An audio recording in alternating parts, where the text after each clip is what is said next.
tell me, how did this book come about? It was just an idea, to be honest with you. I was sort of sitting at my kitchen table and thinking, I knew the British Science Festival was coming to Birmingham in 2010, that's last September. This is early in 2009. And I thought, why don't we celebrate science and scientists in the region by publishing what lots and lots of them do. And I was aware that there were lots of really good scientists in the region, and people associate us with not making cars terribly well. And actually we've got things like scientists like these. We've got a big med school, there's lots of really interesting and important science going on in the region. So I thought I would just ask loads of scientists all the same question, which I stole incidentally from John Brockman. I did ask his permission, but that was after I published the book, which was a bit late. But he's American. There was a moment when I thought he was going to sue me, but he's decided not to.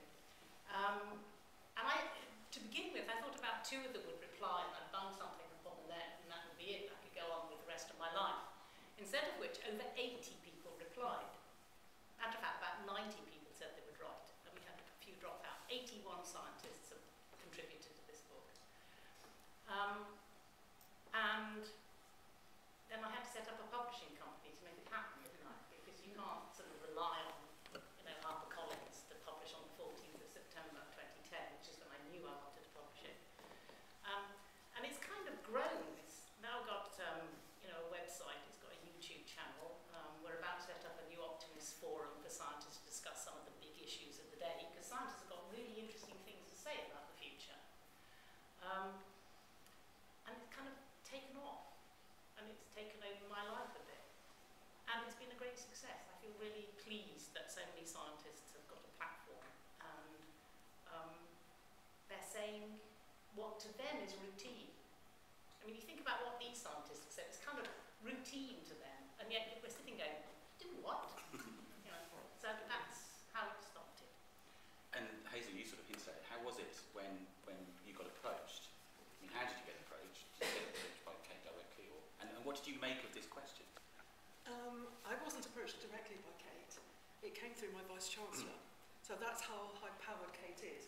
She can I do ring up Vice-Chancellors from time to time. So, the Vice-Chancellor then sent an email to people within Coventry University who they thought would be very interested in working on this project. But my initial reaction was, but I'm not a scientist. And then, so I contacted Kate. Well, I don't know how I can contribute. I'm not a scientist. I'm a social scientist. And she gently persuaded me that actually I really was a scientist in disguise, perhaps. But to be frank about it, I wasn't sure how hard science this book was going to be. And actually, it's a really good read for somebody who's not a hard scientist, but somebody who's educated and has an interest in these issues. It's easy to read, and I became reassured that we do need social science to run alongside science. So I then saw how enthusiastic Kate was about this project, and there was no way she wasn't going to let me produce a chapter. I can tell you that. And hence I did, and I'm really, really delighted to be part of the project. And Stuart, when you were approached?